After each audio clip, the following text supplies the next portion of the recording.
12-13 марта, то есть завтра и послезавтра, Министерство финансов Республики совместно с Торгово-промышленной палатой Якутии и инвестиционной компанией БИГе проведут цикл мероприятий в рамках национальной стратегии по повышению финансовой грамотности населения.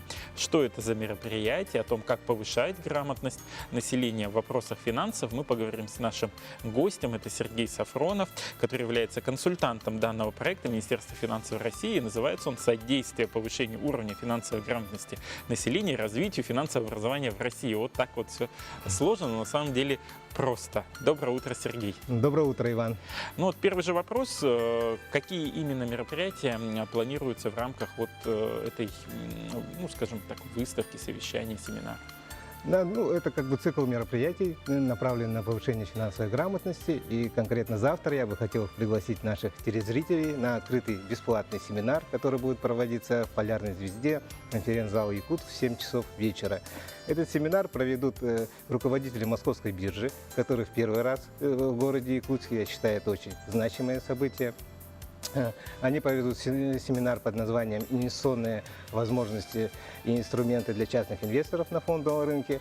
А 13 марта они уже для слушателей Высшей школы инвестиционного менеджмента и Финансово-экономического института СВФУ проведут лекции для студентов, где расскажут, собственно, о самой бирже, расскажут студентам, какие конкурсы, олимпиады существуют. И, в общем, предполагаю, все это будет очень интересно. Организаторами этих мероприятий выступает инвестиционная компания БИГе, которая является представителем компании «Атон» и «Открытие брокер» в городе Якутске, и Торгово-промышленная палата. Сергей, ну вот вы сказали, что семинар будет бесплатным, и вы пригласили всех жителей. Независимо от возраста может принять участие человек? Или нужно как-то заранее зарегистрироваться, подойти туда?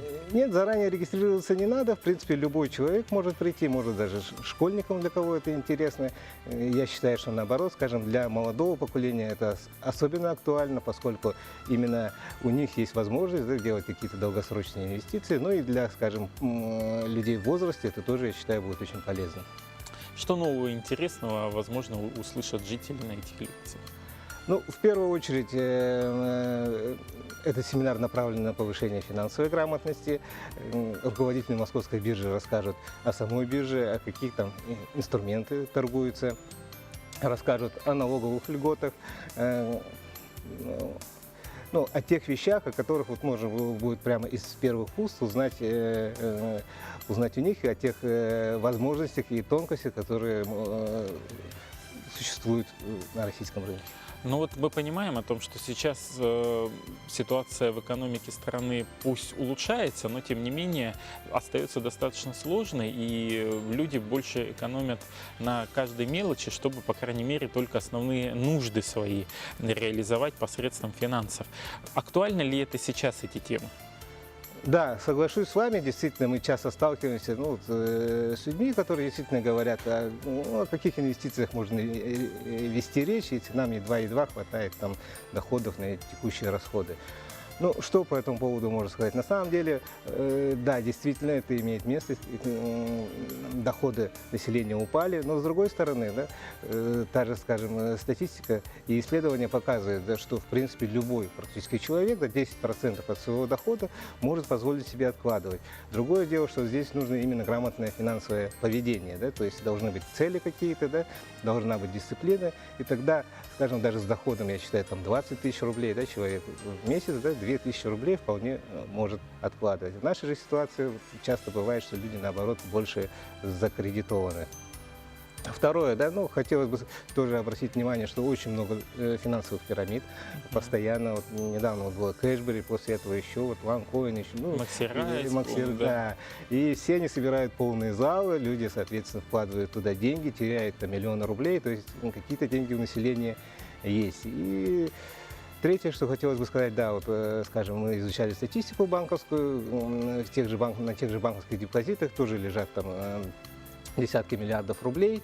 Вот, то есть есть люди, которые сберегают. Единственное, что, может быть, им не хватает какой-то информации, каких-то знаний, да, для того, чтобы, скажем, разнообразить свои вот, инвестиционные инструменты. А вот какие бы вы дали сами конкретные рекомендации, куда можно вкладывать деньги, во-первых, без риска, чтобы, по крайней мере, как-то себя подстраховать, не как вот финансовые пирамиды, и чтобы это все-таки как-то было долгосрочно и надежно? Ну,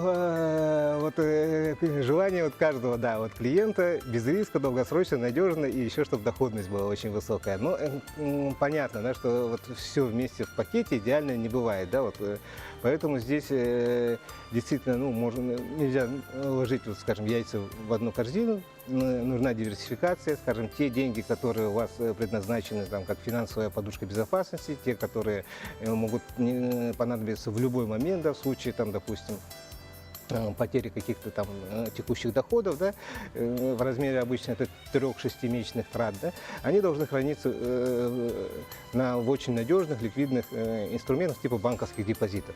Если же вы, там, скажем, хотите более высокую доходность, да, то все-таки банковские депозиты это больше сбережения, да, то есть они, доходность по ним где-то вот на уровне инфляции, да, то вам лучше выбирать, конечно, более рискованные инструменты, например, акции, облигации, есть фонды, очень большой выбор сейчас, скажем, паевых фондов. Через паевые фонды вы, в принципе, имея достаточно небольшие деньги, да, можете покупать там, допустим, иностранные акции, да, там, можете покупать там еврооблигации через паевые фонды.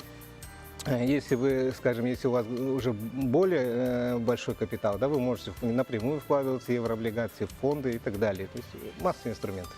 Спасибо большое, Сергей, что вы подошли к нам в студию, рассказали об интересном мероприятии. Я напомню, что данный семинар пройдет в рамках большого мероприятия, организованного Министерством финансов и торгово-промышленной палаты совместно с инвестиционной фирмой «Биге» завтра, 12 марта, в 19 часов в отеле «Полярная звезда», зал «Якутск». Так что все желающие могут принять участие.